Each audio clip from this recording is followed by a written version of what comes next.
Assalamualaikum, warahmatullahi, wabarakatuh. Something is dying quietly, something you feel but refuse to name, something that doesn't announce itself with headlines, but shows up in the lost eyes of young Muslims everywhere. A collapse, not of armies, not of economies, but a silent internal collapse. The youth of the Ummah slipping away from their identity, their purpose, their soul. You feel it in the mosques that are emptier than they should be, in the hearts that are colder than they once were, in minds that wander more than they focus, and you think, is it just me? Or is something deeper breaking? Because disbelief doesn't always roar. Sometimes it whispers, and you call it distraction. You call it just stress. You call it modern life. You call it everyone else is the same. But listen carefully. What you're calling normal is not normal at all. We are in 2026. And the Muslim youth, the potential torchbearers of this Ummah, are collapsing internally like a building with its foundation quietly eroding. And this erosion doesn't happen overnight. It happens drip by drip, screen by screen, scroll by scroll, want by want. We're going to take a journey together into the heart of this silent collapse, not to shame, but to awaken. Because the first step toward revival is seeing what's dying. You need to understand something fundamental. Your heart is not a storage compartment for desires. It is a compass pointing toward Allah. And when that compass loses direction, nothing in your life feels right. Why do so many young Muslims feel anxious, unmotivated, restless, or spiritually numb? It's not because youth itself is weak.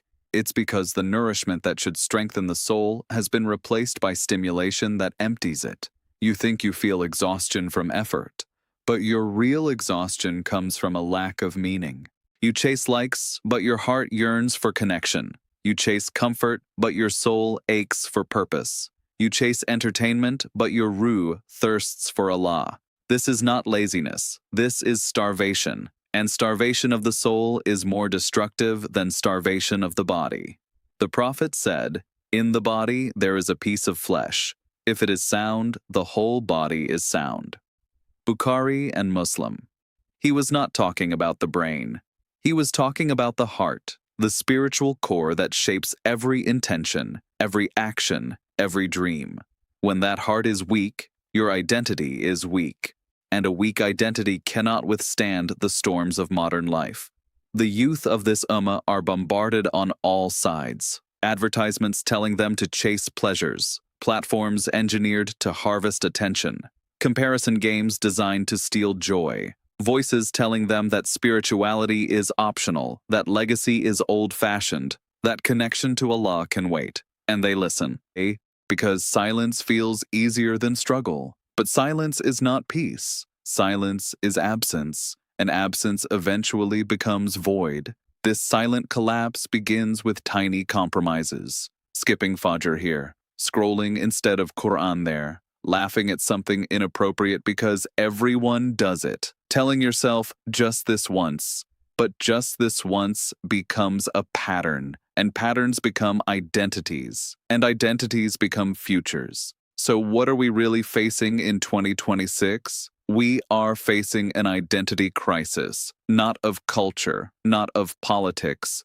but of the soul. You can criticize the world all you want, but if you yourself are not anchored to Allah, your criticism is just noise. Your anger is just frustration. Your activism is just exhaustion. Because an unanchored soul seeks validation externally before it seeks truth internally. Look around you. Youth who know the latest trends but forget the basics of Salah. Who memorize quotes but forget Allah's words.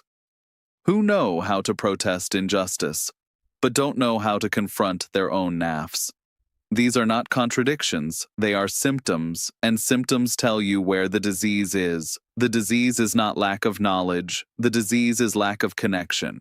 You can have degrees and diplomas. You can have followers and fame. You can have wealth and influence, and still be spiritually hollow. If your connection to Allah is not alive, everything else is just decoration. This is the silent collapse. An Ummah that looks successful on the outside, but is weak on the inside. Weak hearts produce weak intentions. Weak intentions produce weak actions. Weak actions produce weak results, and the cycle continues. So what is the root of this collapse? It is neglect. Neglect of the soul. Neglect of the Quran. Neglect of sincere prayer. Neglect of self-reflection. Neglect of the very thing that gives meaning to existence.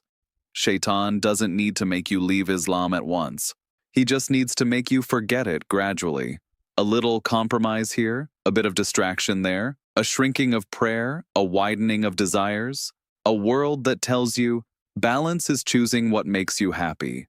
But happiness without Allah is emptiness, because the heart cannot be full of Him and full of the world at the same time.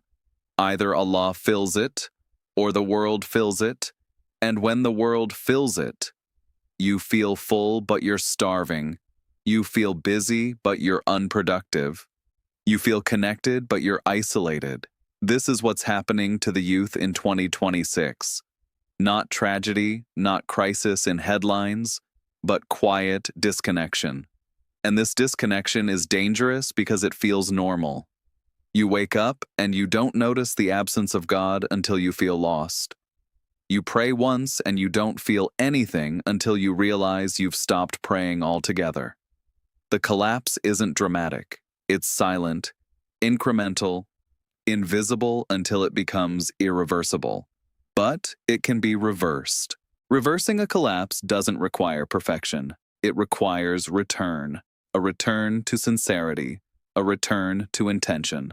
A return to connection. Not temporary motivation, but sustained transformation. You want strength? Start with honesty. Tell yourself the truth about where your heart really is. Stop pretending you're spiritually fine when everything inside screams otherwise. Then act, not occasionally, consistently. One focused salah, one page of Quran with reflection, one sincere dua in the stillness of night. Do it without audience, do it without reward, do it for Allah alone. Because the soul doesn't grow from noise, it grows from stillness, from surrender, from remembrance. This is how the collapse is halted, not by force, not by hype, but by quiet, everyday spiritual discipline. And as the soul strengthens, everything else falls into place. Your mind becomes clearer, your purpose sharper, your identity stronger. A strong soul commands the body, not the other way around. The youth of 2026 are not beyond hope. They are not lost, but they are disconnected. And disconnected souls behave like lost ships, drifting farther from the anchor. But the anchor is always there. Allah, His words, His connection. Return to Him, and you return to strength. That's the real remedy. Not another motivational post, not a new habit for a week, but a commitment, anchored in sincerity, not image. And when you choose that, you stop collapsing, you start rising. You don't just survive the test of this era, you transform it, because the strongest youth are not the ones with the loudest voices. They are the ones with hearts connected to Allah, minds disciplined by purpose, and souls that refuse to starve. This is the revival that begins in silence, not with noise, not with hashtags, but with a heart returning to its Lord. If this changed your perspective, subscribe, because the next video might change your life.